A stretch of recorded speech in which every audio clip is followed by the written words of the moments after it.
Welcome to another Altered unboxing video. We're Gamers Guild. I'm Coulter. And I'm Stephanie. I'll be doing the opening today. I'm really excited to do another one of these. I've been considering buying a booster box. I have also been thinking about buying a booster box. I got the starter decks and I was just eyeing them in the store and I was like, but have the fun Kickstarter art. Yeah. Oh, it's so tempting, especially having all the heroes like guaranteed foiled. Yeah, all the foiled heroes is really nice. It's a good look. It's a good look, and it's just, I don't know what the pull rate is for getting foiled heroes in the regular one that comes out later. Mm-hmm. But I know just like having that foiled. Plus you get to look at your hero the whole time, so it's nice to have it foiled. But then you also just get more of the uniques and everything. Yeah.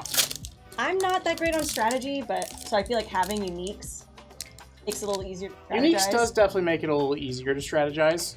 I feel like that's one of the things that I'm always curious about, like, for uniques, what they're going to do with, like, tournament play for uniques.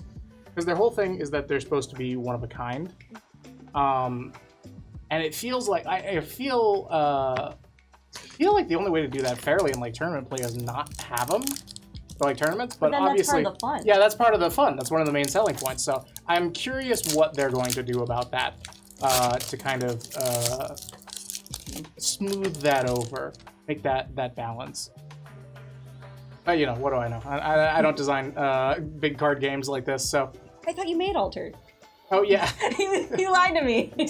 Yeah, I'm just being modest for the cameras. You said you were French and everything. I actually did. I did theater for a while, and I actually played a French teacher. Really? Yes, I had to sing a song in French, and I had no idea what I was saying.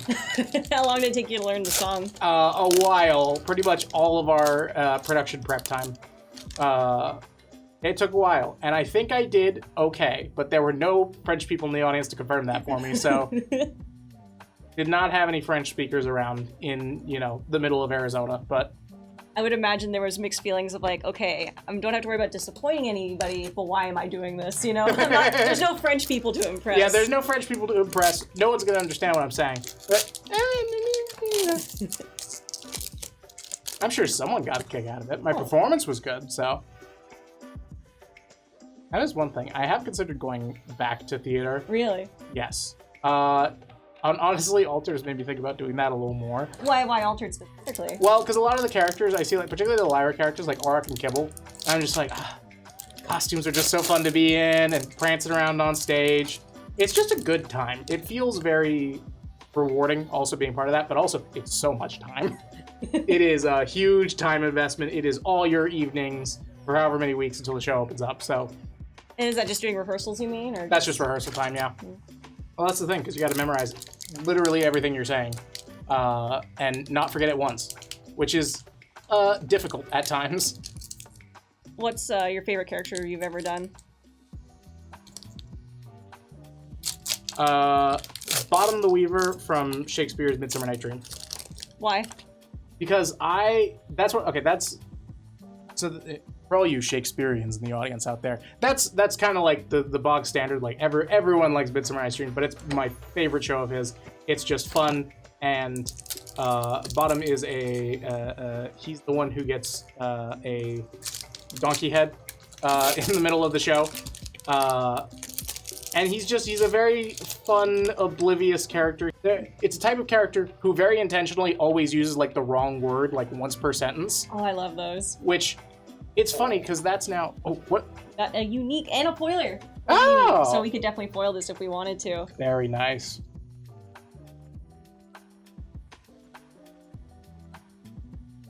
Expedition. When my expedition fails to move forward during dusk, after rest, draw a card. When I leave the expedition zone, you may return a spell from your reserve to your hand. Wait, that's really good. For Ysmir, especially. That's kind of crazy. Yeah. That's kind of cracked.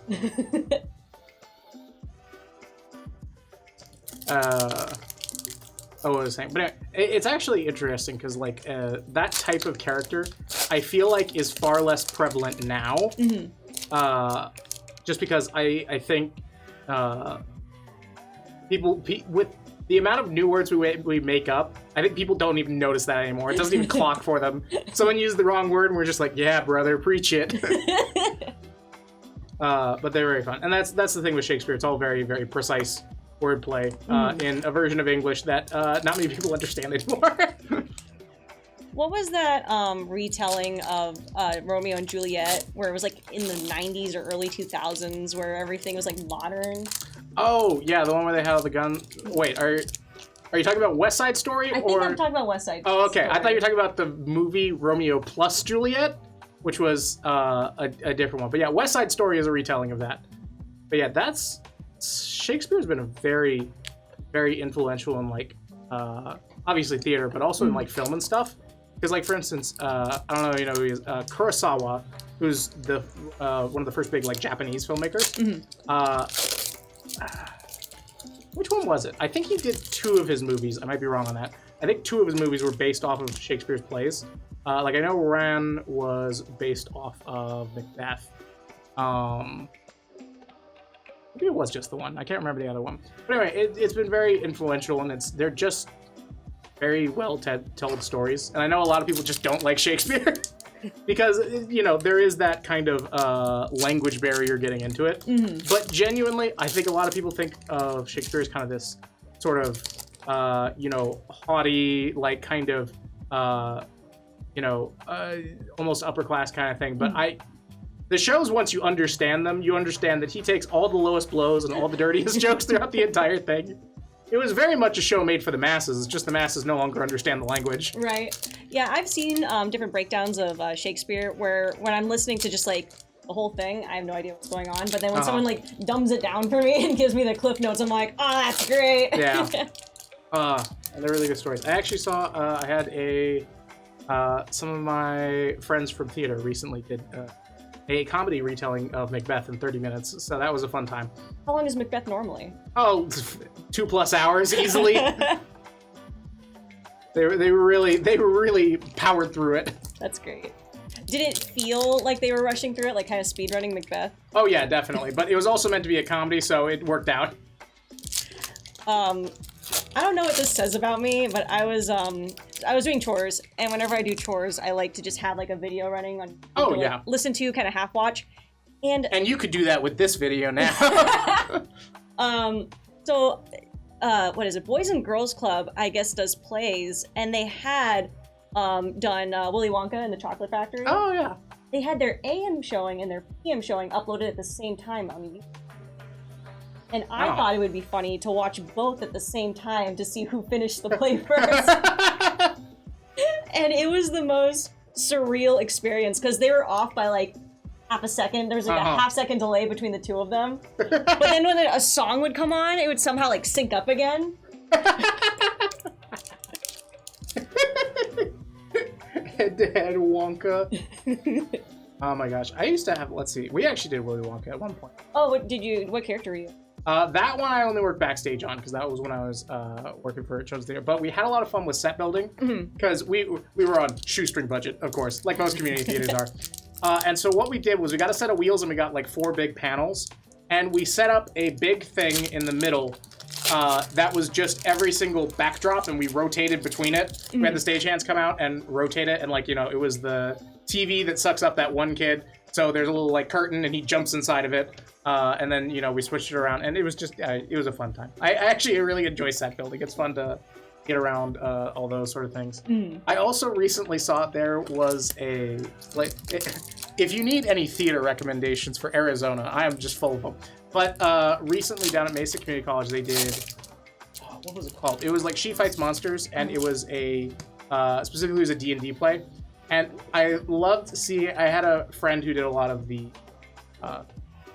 prop work for it, and they fought Tiamat at the end. What we got? We got a unique sneezer shroom. Oh! Foil on the water drops. Look at that guy. That little dude. Oh. Just adorable. Sure. But they fought Tiamat, and they just had a bunch of different, like, dragon heads from different things. So they had, like, Blue Eyes White Dragon, and they had, like, Shenron in there. That's great. It was just really funny. But yeah, they very clearly had a fun time with the production. And that's the thing. Every time I go to see theater, I have one of two thoughts whenever I see a play. We got another one. We got another one? Yeah, 2 in a row. Oh, yes, this is we're our third starting. one, yeah. Oh, and it's an Axiom variant. Axiom Ysmir Stargazer. That is a little weird having the name of your faction in your name, but then you're a different faction. When you play a permanent with hand cost 3 or more, if you control a token, I gain 1 boost. Interesting. Yeah, because Axiom does make those brass bug tokens. So They do love those brass bug tokens. Yeah. That is something that they are a very, very big fan of. You know, every time I see a theater play, I'm always like, either I say, oh, that's great, I should do theater again, or I think, I could do that better, I should do theater again. Yep. Any creative outlet, that's just going to be your experience. Oh, yeah, absolutely. And that's the thing, I think having those creative outlets is very, very important, just to kind of stay sane, in a sense. For sure.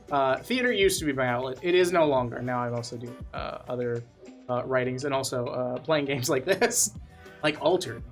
But yeah, I think that's very good, and I will always carry a torch for theater in my heart. You should write a play for Altered. A play for Altered. Oh, that would be a good one. What? No.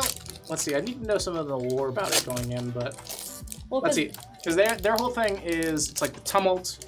So the lore is that the human world, our world, merged with the world of stories is what the lore is. So that's why, you know, Esmeralda and like all these other like deities are all in the same universe.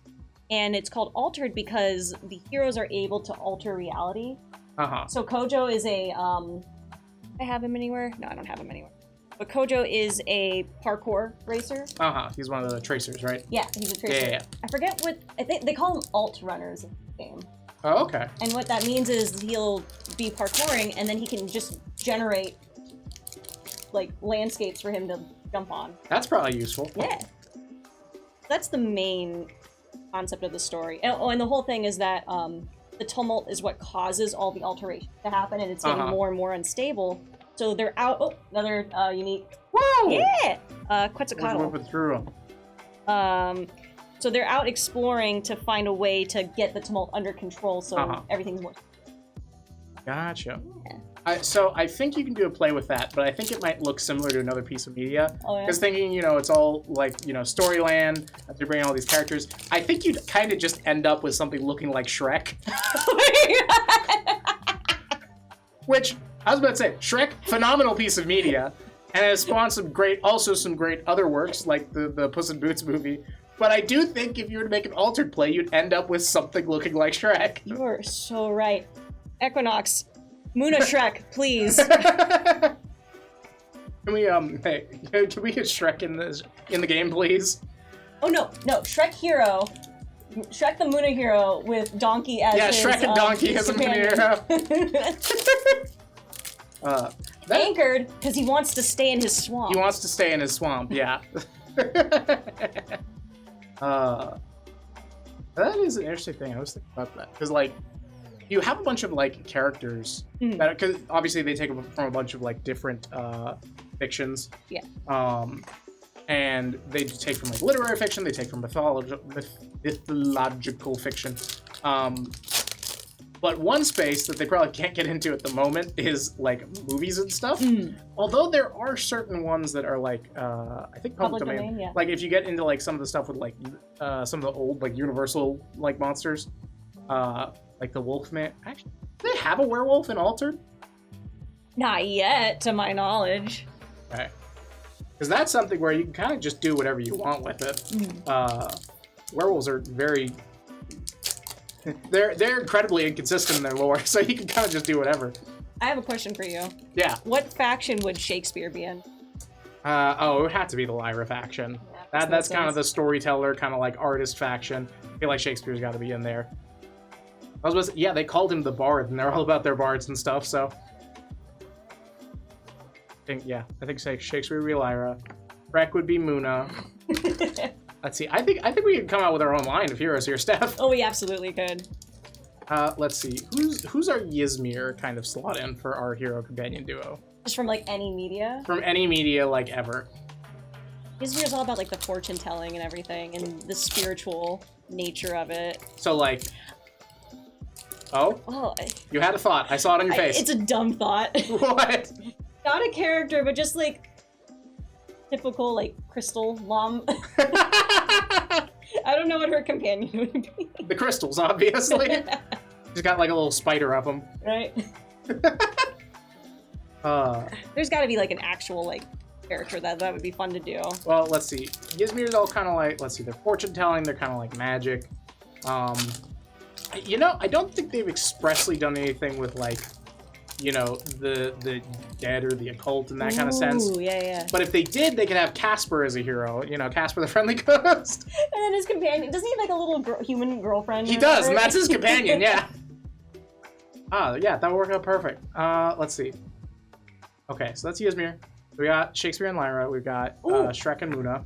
We got another unique, the Council in a Bravos faction variant. The Council. So what is it? What did you call it? Just you don't get to do anything. Yeah, the no fun card. The cut it out card. Yeah, all triggers facing this character do not activate. When another character joins your expedition, you may put a card from your hand in reserve. If you do, you may have target character other than me lose fleeting and gain 1 boost. Oh. Loses fleeting now. That's kind of crazy. And that's a Bravos. Mm-hmm. What the heck? That's crazy.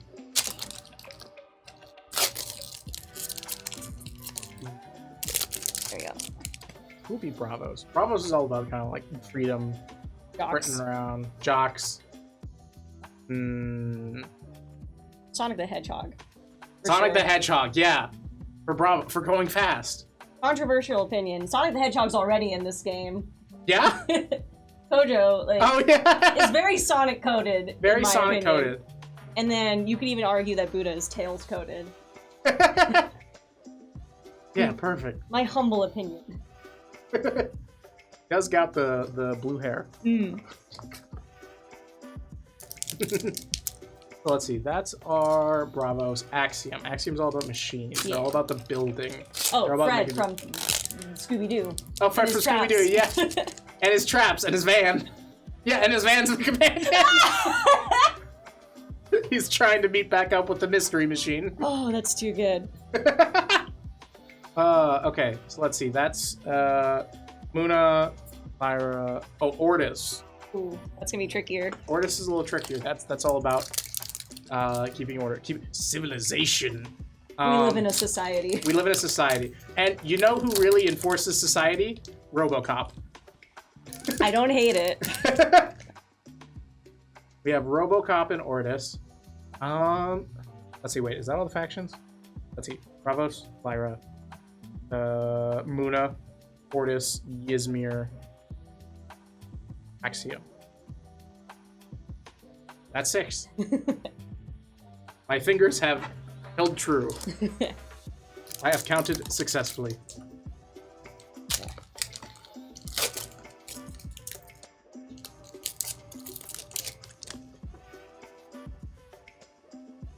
I wonder if there will be that kind of media. I wonder, so like, you know, like other like video games where they'll have like crossover content and kind of stuff like that. And I actually, even card games, Magic the Gathering's doing that now. But I wonder if ever, like, you know, we're gonna get a, you know, some sort of thing of like they do a partnership with like Mega Man and they release the Mega Man Altered Hero. That would be great. Oh, and then like I don't know how you would do it, but just having all of his different forms, right? Yeah, having all those different forms. Like, because it's not Cutman. Cutman's like the guy he fights, then he turns into. Yeah, Cutman. He turns into something. Like his cut form. His cut form, yeah. I also shout out to Mega Man and just making every single enemy you fight something man. Right. You got Cut Man, Hydro Man, Icicle Man. You know. Actually, I don't even know. I could just say anything man, and then just, you know. It's probably a Mega Man villain somewhere out there. Probably. There's like 10 of them now. Yeah, you got like Buzzsaw Man, like Washing Machine Man. Pokemon Man is probably not the Mega Man hero now that I think about it, or villain. But you know. Oh. Have I seen this one? I haven't seen this one yet. Conjuring Seal? Oh, you just draw 2 cards. Conjuring Seal. Yeah, it's draw 2 cards. Draw 2 cards for 3. Not bad. That's not terrible. Then you get into like kind of the math of it, of like when is card draw like worth it? Yeah. Because it depends on the game you're playing, obviously. If you're playing something like this, drawing cards is more valuable because it's a constructed deck, versus if you play something like those deck builder, like roguelike games, its card draw is less valuable because you're not choosing what goes into your deck. And it's also kind of a thing of like, with whichever thing, you always have to think about the fact of whenever you're drawing a card, you are spending a card to draw that card. So essentially your card draw is -1. Right. That's why, you know, they have like in Magic the Gathering, the whole thing of like cantrips is like cards that draw themselves back. But that's not positive card draw. That's just neutral card draw. So yeah. So 3 for 2, decent. Yeah, especially like late game, because the reserve cost on that was 5. Reserve cost on that was 5. Yeah. I feel like Ysmir's like reserve costs are way too high for a lot of things. Well, because they're supposed to be kind of like heavy hitters, right? That's true, yeah. Ooh, and I suppose one. most of the spells. Another one. Jeanne d'Arc. Jeanne d'Arc. You know French. How do you pronounce it? That I think you got it actually, Jeanne d'Arc. Yeah, I know French. Wink, wink, nudge, nudge, audience. Yeah, Jeanne d'Arc, which got Anglicanized to Joan d'Arc. Actually, I wonder how that happens because we don't have John, but we do have Jean. Jean d'Arc would sound a little weirder, I suppose. Jean d'Arc. Like, watch out for Jean. And her arc. And her arc. It doesn't quite have the same kind of cadence and ring to it, I guess. No, not really. I guess they kept that just for the French audiences. Last one. Last pack, which is going to be a god pack. Oh, absolutely. Absolutely. We're cracking right on into that god pack. What? No. No. Steph just gave me the most surprised expression. She juked me. Oh my gosh. I was ready to believe it too. Okay. Oh man. That would have been so good. Hello, Future Steph here. The day after we shot this unboxing, our singles market went live. Looking for physical or digital copies of your favorite altered cards? Head to gamersguildazcards.com to check out our constantly updating stock. You can also shop for singles from your other favorite TCGs. If you liked this video, please be sure to like and subscribe. If you'd like to buy Kickstarter boosters, standard boosters, or starter decks, you can check out our website gamersguildaz.com. Thank you so much for watching, and we'll see you in the next one.